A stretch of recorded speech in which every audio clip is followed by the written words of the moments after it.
주식을 부양하겠다라는 것은 명확합니다. 그러면은 이재명 정권은 두 가지 정도 이제 시나리오를 생각을 해볼 수가 있어요. 첫 번째는 주식이 부양되는 거가 안 됐을 경우죠.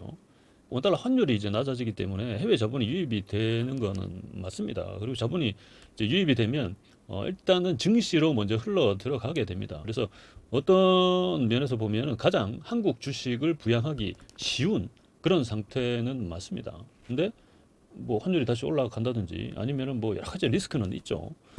그런 거에 따라서 갑자기 이제 유동성이 줄어 해외 자본이 나가버렸어. 뭐 이래 버리면 고점에 보통 이제 한국인들은 들어가죠. 또 물려버리는 거예요. 처물려가지고 이제 고통스러워하다가 역시 국장 탈출은 지능순 이러면서 이제 손절을 하고 이제 보통 그렇게 되면 그 돈들은 미국으로 간다든지 아니면 한국 부동산으로 다시 들어옵니다. 그래서 이렇게 되면 부동산 규제는 계속 이제 들어가면서 거기서도 못 살겠다. 또 주식은 주식대로 떨어지니까 거기서도 못 살겠다. 이러면 이 정권은 이제 식물이 되는 거고요.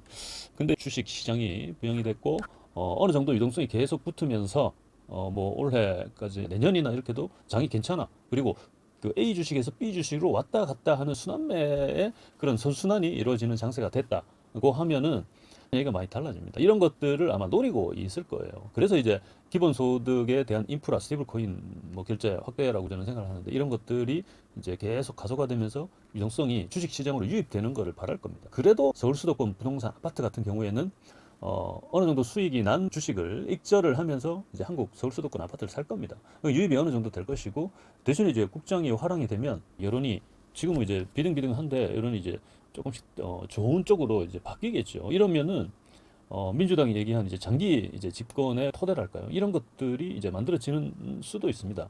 뭐 하지만 부작용은 뭡니까? 이렇게 기업가나 이제 자산가들의 오너십을 이제 조져버리면 그런 사람들은 한국에서 이제 일하기가 쉽지는 않습니다. 할 수 있는 것도 뭐 이걸 해야 되는데 지금 눈치 보고 못하고 이런 것들이 있기 때문에 한국에 남아 있을 이유가 별로 없습니다. 그래서 그러한 사람들은 이제 탈출을 하겠죠. 이제 대부분 조금이라도 자산이 있고 하면은 다른 나라들을 생각 안 해볼 수가 없죠. 점점 뭐 이렇게 되기 때문에. 그러면 어떻게 됩니까? 한국이 이제 지금 참고 미래에 잘 되는 것들을 하려는 사람이 있습니까? 없습니까? 없어져요. 지금 잘 되는 것만 막 계속 보여주는 거예요. 그러니까 밑도를 구해서 위에 자꾸 올리는 겁니다. 하면 지금은 좋죠. 저도 좋아요. 지금 부동산도 그렇고 주식도 마찬가지. 저도 주식 투자를 하기 때문에. 근데 이런 식으로면 이런 호황기나 기간이 멀지 않았다. 그래서 언젠가는 또 이제 꺼지는 거죠, 사실 버블처럼 이렇게 보고요. 그러면은 또 어떤 식으로든 뭐 스테이블 코인 뭐 기본소득 해가지고 또 부양을 하려고 할 겁니다. 그래서 이런 약간은 악순환적인 느낌으로 이제 닿을 수밖에 없다. 이렇게 보는 거고요. 이런 두 가지 시나리오를 놓고 봤을 때 지금은 의욕적으로 주식으로 유동성이 모이게끔 그렇게 하고 있는 것은 사실이고요. 여러 가지 전반적인 정책이 다 그런 식으로 짜여져 있어요. 그래서 그게 이제 6개월간은 강한 장세가 이제 나오는 것은 이제 거의 확실하기 때문에 그러면 우리 투자자들은 어떻게 해야 되는가? 명백하죠, 사실은.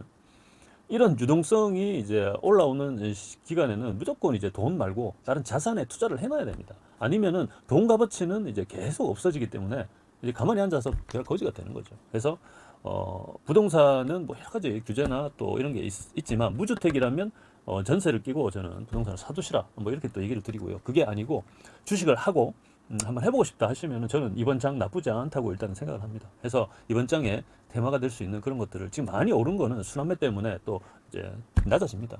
그래서 그게 1차, 2차 몇 차까지 갈지는 아무도 몰라요. 근데 지금은 낮은 상태나 이제 나중에 올라갈 그 순환매의 대상이 되는 기업들은 많죠.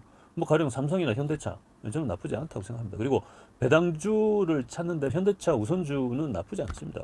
이제 6%뭐 이 정도 나오는 것 같은데요. 뭐 나쁘지 않지 않습니까?